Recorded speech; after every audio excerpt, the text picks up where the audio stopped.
Women taking responsibility. Dirty texts, dick pics, and boiling over. Stop using boundaries, guys. You have an apology problem. You are holding yourself back. What you can do or what to do when you're not having sex. You've never seen us in action. There is always something that you need to do better. Women taking responsibility. Welcome to the Morrow Marriage podcast, guys. Today, I want to bring this up because we did a live this week. It's bothered a lot of women, but on the flip side, it's helped a lot of women. And interestingly, the day before, and it's not why I went live with my business partner, James, to discuss this, but interestingly, the day before, a woman reached out and said on the YouTube playlist, she said, "Can we hear more about Kathryn's 10%?" And so I thought this would be valuable. So before we get into it, the very first thing I want to discuss is this, because we throw numbers out a lot, okay? The first thing I want you to understand is if we talk about how abusive the relationship was, my abuse, the toxicity, okay, Kathryn's reactive behavior, what we often say is that it's 10%. Kathryn was responsible for 10% of the bullshit, okay? Her reactive behavior. Now, we'll talk about more of that in a second. The other number that might throw you off is she often says the 3% of me that's vicious. That's different. Okay. I use that during the 10% though. That's right. That's who I am in the 10%. The 3% is responsible in our marriage, and we don't actually have a number. We're just throwing it out there, basically trying to say that I had shit wrong in my head. I was a shit fucking human, and I shit abused my wife emotionally, physically, sexually for too many fucking years. Kathryn was responsible for, never mind the number, but reacting, okay? And that's what this person is asking for. She said, I really want to know what Kathryn took responsibility for because I want to do everything I can. Mm-hmm. And I thought that was the most beautiful thing. The next day I went live, and it wasn't related. It was because we've got a whole schedule of what we're doing with our lives right now. And we were in line with taking responsibility. Facebook Lives, not with our lives. We have a schedule for our lives. Oh, yeah, sorry, Facebook Lives, yeah. Thank you. And we were talking about taking responsibility because the day before, I hadn't seen this woman's message, I was talking to men about why I believe, and my partner James was in on this, why we believe that men should take responsibility first, okay? But I wanted to empower women, which it on one hand did, on the other hand pissed a bunch of women off, okay? But I wanted to empower women because you don't understand the strength that you have and the ability, the power you have to boost your husband and get him on board, okay? I believe this is different than a man, okay? But that's why a man should do it first. So let's break it down. The very first thing is this. A man, you should take, you should take responsibility first because you're either a fucking leader or you're not. You can either deal with stress or you can't. It is black and white. You say men are logical. You've said it once in your life, at least in your life once. So stop being such a bitch and just take responsibility for who you are. Look, in the last episode, I took responsibility. I said, I need to practice what I preach. Okay? I said, I struggle with my son. That's talking about what's real. Okay? I don't say I'm a fucking great dad. How many of you just lie to yourselves and say you're a great dad? Okay? Now you would say I'm a great dad. Yes, but I'm going to take thank you, baby. But I'm going to take responsibility for the parts that I fucking suck. Even if it's 10% where I suck, okay? And I'm just throwing a number out because I'm trying to relate it to what you're thinking about with Kathryn, okay? Now, besides that, I think everybody should take responsibility. But the gift that I want you to have today is understanding what happened. So before I give it to you, honey, if you recall the story, okay, I almost went to jail, and Kathryn didn't believe my changes. And I made a lot of changes, but I went from abusive to a fighter, okay, and more normal behavior to more improved behaviors to where I thought I was great to where I challenged Kathryn and said, it's time for you to grow or I'm out. I'll divorce you both, Ryan, the old guy, and you. Okay. And now knowing what I know, I was not even in a position to lay that. I'm lucky. I'm here today in front of you with this gorgeous wife, this beautiful marriage we show and tell because I'm lucky. If it was not for her fear of losing the kids to me, right? 50% of the time, she would not have done the work and taken that responsibility. Whatever your fucking motive is, I don't care. Hopefully you hear this podcast and it's not about losing your kids. It's about you because Kathryn will tell you the beautiful byproduct was what we created in the marriage, okay? But And if all you have left is saving it for the kids, though, I work with that all the time, and I've seen so many transformations. 100%. So let's just rewind, okay? When Kathryn was forced, in quotations, okay, to take responsibility for her side of things, whatever she could control, okay, she learned skills. I mean, she can talk about that a little bit here, but that was the catalyst for me to do my true growth, okay? When I had a wife, which we describe as a booster rocket rather than an anchor, okay, meaning I was trying to grow and I'd done a lot of work, and she didn't allow it in. She didn't allow my new me out, which is very common for you guys. When people are trying to change, I didn't fucking support them. Yeah, okay? I didn't believe it. And I understand why you wouldn't. I understand why you wouldn't either, you guys in the audience. But like, just do your best to say, I want this too, and move forward. So that was the reason I was able to. I mean, this is why you could tell me, I think you're a narcissist. I'm like, what the fuck's a narcissist? Yeah. Okay. Like, so now it's a little bit more mainstream, but people still don't know and don't understand. Okay. So now let's rewind, so I tell you, I'll divorce you both. You get to work. Can you talk a little bit first before you get to work, what you felt like you took responsibility for? Yes. First, can we rewind though? I appreciate that you called me beautiful today. If anyone's watching us on YouTube, I let my hair air dry today. And seeing myself on Kick, because we have a camera in front of us, I can't believe that I'm live on YouTube looking like this. So I'm so glad my husband's looking Get your so own beautiful. fucking wife. I've got this like Jerry curl or something right here. I don't even know what it is. Okay. So my 10%. I would say my 10% was 80% defensiveness. So I have some sharp qualities, but my sharp qualities usually don't come out in offense. I would say hardly ever. I don't want to say never, because it could be possible that I might attack, but I'm not really an attacker. No. It's usually in response. It would be an attack by defense. Exactly. Yeah. So I would say you could be sharp though. Like if you're just I being can be very, yes. You're just being you, and she's very charismatic, and she's very blunt, and she's I'm very direct. Yeah, I'm very opinionated. I'm very direct. And so it is very possible that I could hurt your feelings just by being me, actually. Yes. And not because I don't care or don't love you. It's just I am very direct and very blunt.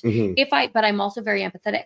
So oftentimes I will see that you got hurt, and I'll be able to go in and I'll be able to repair that. It doesn't mean that we're going to maintain a friendship, because you might not want to be with someone that is so sharp, and that's okay. And I might not want to be with someone who have the potential to hurt. So it doesn't mean we would maintain a friendship, but I would still care about you, and I would be able to repair oftentimes very, very quickly. So I could definitely hurt you for no reason, just because of who I am and my opinions and my bluntness and directness.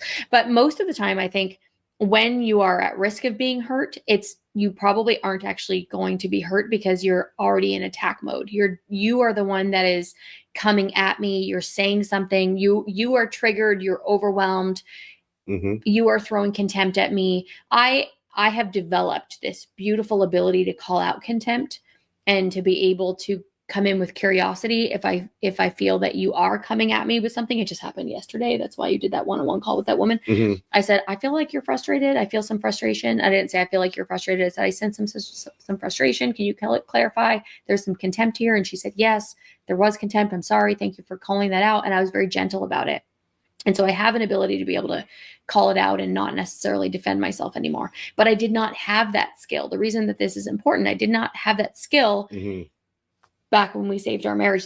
That's what I had to learn, because you see what happens when someone attacks you and you get defensive. My famous line is, do you know my line about defensiveness? No. Your mouth opens. No, I don't know. And your ears close. Oh, yes, I've heard you say that. So when you get defensive and you defend yourself because of something somebody else said, your mouth opens and your ears close. So you're no longer hearing what that other person said. I teach this to my wives. The moment that you invoke defensiveness in your husband, and it's not your responsibility to make sure your husband is not defensive. It's your husband's responsibility. But what if he doesn't have the skills and you do? That means now it is your responsibility not to invoke it. You hold your husband's heart in the palm of your hand. And the last thing you should want is to invoke anything that's contemptuous, negative, anything that's, not something positive you don't want to invoke. And it's okay to have some negativity, some conflict, because when you have the skills to get through it, it makes you stronger. But mostly, if you're listening to this podcast, you might not have the skills. And so it's not smart or advisable to invoke defensiveness ever, actually. And so for me, the biggest thing that I needed to control was my defensiveness, because anytime I heard something from him that could be hurtful, I would defend myself instead of looking deeper to see why is he saying that. It doesn't justify that your spouse said something that was shitty to you. However, if you can handle the shitty comment and go deeper and go in with curiosity, you can diffuse it by figuring out what's underneath. You never have to tolerate emotional abuse. And I'm not saying that anything that he did was warranted or deserved, or there's no justice involved there. However, if I didn't defend myself and I listened more intently and I went deeper and asked questions and figured out what he was actually feeling, I was focused on his behavior. His behavior was contemptuous and I was reacting to that in defense. His emotions were insecure, hurt, feeling betrayed, feeling frustrated, feeling whatever it was. Scared. Like there's this is the problem. When you're asking about, what you can do like Kathryn did to get my brain to flip. Okay. Because that's what happened. I'm a 180 from who I used to be. Okay. You have to understand it does suck. You don't want that. This woman I was talking to, she's like, well, what if he abuses me? And I said, can you give me an example from the last couple of weeks? Well, he towered over me and he was screaming at me 6 inches from my face. I said, well, I didn't hear that from him. Okay, so let's talk about that. Listen, I'm not saying condone it. I said, if you don't feel safe, you're going to have to do something with that. We talked about the police. Okay. But what I told her was how she could speak to him in a way that would lift him, how she could speak to him and just keep the mouth shut with the dumb shit. Right. I will say he wouldn't have gotten to the point of towering over me had I responded differently. And I'm not in any way saying that you're responsible for your abuse. I'm not responsible for his abusive behavior. However, I can look back and say, if I had responded in love, compassion, and empathy, it wouldn't have gotten to the point where he thought he needed to be 6 inches from my face, because he didn't start 6 inches from my face. Is it my fault? No. But you know what? I 100% could have circumvented that and gone in a different direction. And it had a lot to do with how I responded and my defensiveness. This is so important to understand. Listen, we know this is true. We're not making this up, because look at who we are today, where our marriage is at, and who I am as a man. This is how powerful it is. You might not be in a great place with your marriage right now. Okay. But if you can understand that the exact lesson she's teaching right now is not a fucking theory. It's a fucking fact. It happened with us and it happens in relationships when we coach. So I don't care. You got ridiculed on a reel about a year and a half, 2 years ago, where she said from this podcast, if you had a fight with your husband, go back in with gratitude and thank him. And this woman I talked about this week, or on the call with her this week, and I said the same thing. Go thank him. Hey baby, same team, same jersey, smiling. That's a line from Kathryn. I gave her some of the lines that you used to use. Hey, I fucking love you. Right. And like, you don't understand. I know you want to be defensive, but you don't understand. The kill him with kindness. I didn't make that shit up. Kathryn didn't make that shit up. People want it. It's just they're in their own shit and their own pain. So if you're taking responsibility, like Kathryn did, a woman does not know. And I don't believe this is the same with a man. You can be kind, but it's not the same. Okay. A woman has so much power. Yes. You have a husband that's not on board. You have a husband that's angry. You have a husband that goes, fuck you, and goes to the computer screen. Like, you don't understand how much power you have as a woman if you can just lift him. Because what do men want? They want respect is the fucking number one thing men fucking think of. Right? How do we give that? Gratitude, love, adoration, edification. And they want their woman. They want it from their woman. That's right. And when you don't give it, I'm not justifying cheating in any way, but when you don't give that to him, he is lacking. He is like it. And it's so sad. When I talk to men and I'm bringing them into the program, I'm like, yeah, but like when you can tell, and I'm thinking of Kathryn, when I can tell she's across the room and she sees me, she's with some other girls here. She's doing, the Kathryn socialized thing. And, everybody's becoming her best friend. And she sees me, she makes eye contact. She says, I love you. I know it. Okay. I do love you. Thanks, baby. That's the kind of shit that your husband needs. So you have to get out of it. If you're a woman and you want more, you have to stop defending yourself and you have to start focusing on the foundation. He doesn't feel loved. That's what it is. That's why he goes to another woman. That's why he talks himself up to you and praises himself for being so great at things. That's why he trashes you when he doesn't feel good. I'm not justifying any of this fucking behavior. I am working desperately hard to change this behavior in men all around the fucking world. Okay? 107 countries now today, baby. 107. So I'm not condoning the behavior. What I am saying is you can make the changes happen faster. That's why I got on the phone with this woman, to help her so that I could continue to do this work with this man. I'm not justifying or excusing any of his behaviors. Okay. What else? What else did you do, baby? Do you know what? It's actually that simple. Well, By controlling your own responses, reactions, and defensiveness, unless you are the contemptuous one. Now, I could throw contempt at my defensiveness, but I wasn't really coming in with criticism and contempt unless I felt attacked. And I think for women, that's the biggest thing. Defensiveness. And I used to say, I can never get rid of defensiveness because if I don't defend myself, who will? It is a wrong way of thinking, because when you stop protecting yourself and you start thinking about protecting your husband, even if he's being an asshole, which I know that he is right now, that is when you're going to make progress. So that's really it, honey. It's that simple. That's simple. And it's just not easy to execute. And I say to my women, the things that I teach, you've probably heard before. You've probably tried to do them before. But you know what? No one teaches them like I do.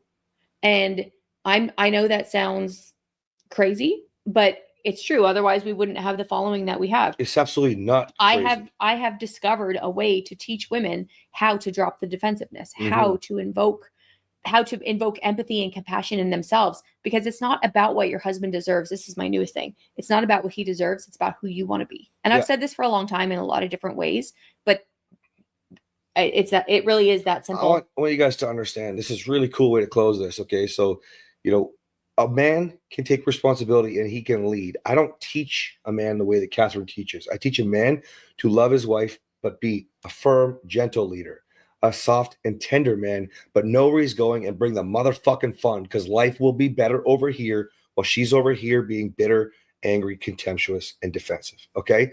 That's how a man does it. How a woman does it is she lifts her husband. She doesn't lead him there. She gives him the opportunity to see what it feels like and to feel powerful.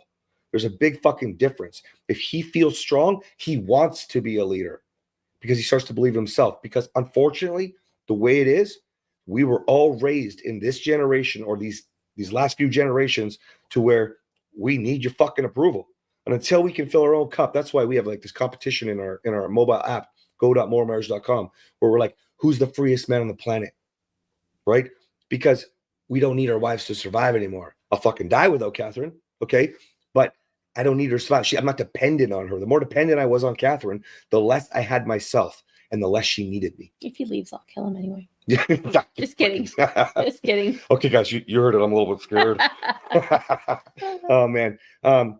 Hey, guys, if you're getting a ton of value, please share this episode. Please like this episode. Please leave us a 5-star review and help us get this into more hands and help more people. Thank you.